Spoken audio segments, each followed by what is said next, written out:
The 17 News at Sunrise podcast is brought to you by Clinica Sierra Vista. Welcome back to the 17 News at Sunrise podcast, where we share your news on your schedule. Working in the spirit of the Golden Empire, this is 17 News at Sunrise. Good morning here at 5 a.m. I'm Maddie Jansen alongside Alex Fisher. So we begin this morning with breaking news from overnight. A homicide investigation is underway after a 3-year-old was found dead in East Bakersfield. It happened on Centino Drive near Hillcrest Memorial Park. Deputies say they responded to a call about the 3-year-old not breathing. The toddler died. That's all the information we have as of news time. We will keep you updated, though, throughout the morning and on our website, kget.com. And now an update to a story we brought you as breaking news yesterday on Sunrise. A gunman is still on the loose after a man was shot to death in Oildale. The shooting happened just after midnight near a home on Decatur Street. Deputies arrived and found the man dead. Believing the gunman was still inside the home, deputies called out the SWAT team, a helicopter, bomb squad, and a crisis negotiator. Residents in the neighborhood were ordered to shelter in place. However, the gunman had already escaped. The investigation continues today. A man accused of sexually assaulting an elderly woman 2 years ago has now been charged with murder. The alleged attack happened back in 2021 on Hughes Lane. The woman told police she was asleep when a man broke into her bedroom and tried to rape her. The suspect, Sergio Gonzalez Herrera, told police he believed his family members were being held hostage when he entered the woman's home, adding that he blacked out and did not remember trying to have sex with anyone. Prosecutors yesterday refiled the case with a charge of first-degree murder. It is not yet clear when the woman died. Gonzalez Herrera pleaded not guilty to all charges. Making news around the state, leaders in Sacramento demanding answers and accountability after a flight carrying more than a dozen migrants arrived in our state capital from Florida. Capitol correspondent Eitan Wallace reports on who Governor Gavin Newsom and Attorney General Rob Bonta say are responsible. Well, Governor Newsom and Attorney General Rob Bonta are quite angry and quite clear with who they say is responsible: Florida Governor Ron DeSantis. These practices are disgusting, cruel, callous. They're shameful, they're wrong, they're un-American. An outraged California Attorney General Rob Bonta making his thoughts known after confirming for the second time in less than a week South American migrants in Texas were flown on a chartered plane to Sacramento, all under false pretenses they would receive assistance and jobs upon arrival to the capital city, none of which Bonta says actually happened. These are individuals that are seeking safety and fleeing situations where there's potential violence and persecution. And when they set foot in the United States as asylum seekers, they should have been received with that dignity, respect, humanity, and compassion, but instead they were received with deceit. The Monday morning flight with approximately 20 migrants came just 4 days after a first flight with 16 migrants also brought them to the capital city, where a bus on Friday then brought them to the Catholic Diocese of Sacramento. On both flights, Bonta says the migrants arrived with confusion and nowhere to go. Pain, more cruelty, more inhumanity being visited upon people, human beings who don't deserve it. So who's behind it all? He says given that the migrants were in possession of documents purporting to be from the government of the state of Florida, he believes he knows who's responsible. We believe this is the official practice of the state of Florida, and that this is something that is endorsed by and supported by Governor DeSantis. They use official tax dollars to pay for a private vendor to reach out to asylum seekers and migrants and fly them to other states. My message is check yourself, Governor DeSantis. You're morally bankrupt. These practices are inhumane and un-American, and they must stop. It's a program he says Florida has used before when they sent migrants to Martha's Vineyard last year. Now, California Governor Gavin Newsom is slamming DeSantis, writing on Twitter, quote, "Ron DeSantis, you small, pathetic man. This isn't Martha's Vineyard." Newsom then questioned whether this could constitute kidnapping charges.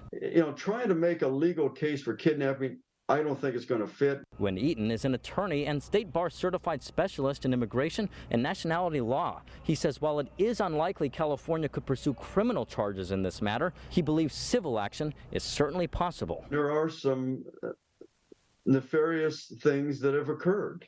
And if not illegal, it is just reprehensible and immoral. So I think that's where the civil exposure is going to come into play here, and somebody's going to pay dearly.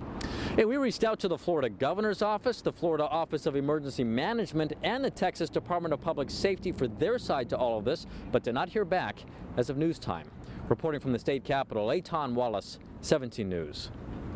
Some residents of Arvin say they are worried about their health this morning after learning more than 24 wells in the area were found to be leaking methane. 17's Karen Mariquin investigates what, if anything, is being done to cap the leaks. 10 days ago, Cesar Aguirre of the Central California Environmental Justice Network received pictures from 2 Arvin residents. The pictures showed white vehicles in front of an oil well feet away from their homes. The cars belong to the California Geological Energy Management Division, along with the California Air Resources Board and the San Joaquin Valley Air District. It turns out that 40% of the wells that they inspected, which was over 60 of them, had leaks, many of them at explosive levels. This is one of those wells. According to a summary of the inspection findings, 16 of the 27 leaks have been fixed by operators, but responsible operators for the remaining 11 wells said they don't plan to fix the leaks, and they may not have to. Here locally and all around Kern County, there's a law for the Valley Air District that exempts small producers from having to follow any of the air mitigation laws. This has become an increasing concern for residents like Manuel Gonzalez, who has lived in Arvin for more than 30 years. Tenemos familia todos los habitantes de aquí. We all have family here, so it's not just about us as individuals, but those who surround us. According to the California Department of Conservation, there is evidence that living near unconventional oil and gas development is associated with adverse perinatal and respiratory outcomes. Francisco Gonzalez lives on the same street as one of the wells that has not been fixed and says he's a victim of these gas leaks. I'm bleed all the time for my nose, especially in the afternoon. My wife only go outside for maybe 5-10 minutes and have to go inside because she can breathe outside. She feel like suffocated. And moving just simply isn't an option. I don't have the resources to move. And my house is no worth not anything because somebody want to buy it and find out for this, can buy it. CalGEM is working on an emergency contract to have the remaining 11 wells fixed as soon as possible. Karen Marroquin, 17 News. Where the pilot of a crop duster appears to have survived a crash landing without a scratch. Yeah, it happened yesterday afternoon in an almond orchard just south of Bakersfield. The pilot was able to get out of the plane on his own and turned down medical treatment once rescue crews got there. And Wheeler Ridge Aviation, that's the company that owns the crop duster, says the pilot was doing okay. Environmental health crews were also called in to clean up spilled fuel and pesticides. No word yet on how the crash happened, but just after 4 p.m. there were reports of an aircraft going down about a mile west of Highway 99 and about a mile and a half south of Copus Road. Kern County fire crews located the downed aircraft and the pilot, and again, the pilot was able to escape and is doing okay. Your time now is 5:34. Turning now to our coverage of the Sierra snowmelt. These large cracks in the road along Highway 178 created a lot of problems for commuters over the last week. Damage that appeared to be caused by our historic rainfall from earlier this year forced the road to close in both directions. However, we have good news, of course, for commuters this week as one lane is back open. 17's Marco Torres has a look at when the rest of it might be fixed. Only one lane is open behind me for about a quarter of a mile. That means travelers wanting to get through the area should expect some delays. I took this journey and I was stopped at the checkpoint for about 4 minutes before I could make my way through. Traffic can get through the canyon, even though for about 1/4 of a mile it's brought down to a single lane. Traffic flow was smooth at mid-morning with only a minimal delay. Locals are overjoyed they no longer have to take a multiple-hour workaround to get to Bakersfield. Yeah, I travel back and forth every day, but it's great having the canyon open. My trip to Lake Isabella area took about 50 minutes, and that's including the 4-minute delay. Much better than the 2 to 3 hour trip commuters had to take during the canyon closure. I actually have a 5-hour ride, so added 3 hours would be a little too long for me.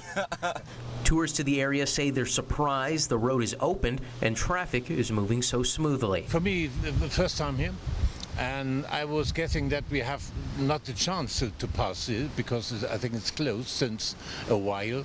So I was surprised that we are able to drive through. While local businesses in Kernville say they're grateful the canyon is back open.